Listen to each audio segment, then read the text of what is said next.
This is Diana Friend, and Kathy Jennings and I are here for another session of All Booked Up. We're going to talk about a couple of books today, and I had suggested to Kathy that I liked memoirs, and a new book that was out was called The Astor Orphans. And so I downloaded it immediately, and Kathy, of course, was the good person, and she read it. So take it away, Kathy. I will tell you, I really wanted to like this book so much, but honestly, not so great. One of the reasons I didn't like it was because there's too many characters and it's hard to keep track of them. When you think of the word Astor, you think of the highfalutin family. Parties. Yeah, this is the part of the family that's not that way. Oh. And it's also the recollections of a 10-year-old. And frankly, I spent 2 days reading the recollections of a 10-year-old, and I felt like I really wasted a lot of time.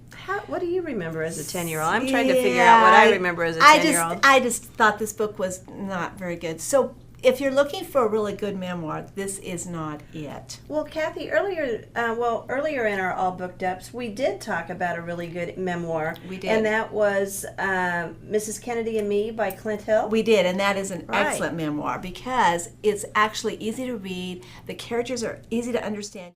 You know who they are, you know who Jacqueline Kennedy is, and you know who Clint Hill is because he was her Secret Service agent. So obviously those two characters are the main characters. It's not hard to figure it out. You know what happens. This book, you don't know what happens, you don't understand what happens, and honestly, you don't care what happens.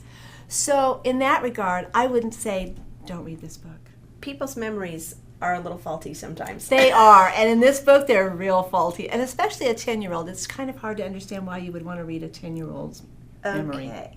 So If you have memoirs that you think that we should read, why don't you contact Kathy or I at the Topeka and Shawnee County Public Library, and we'll be happy to talk about your memories.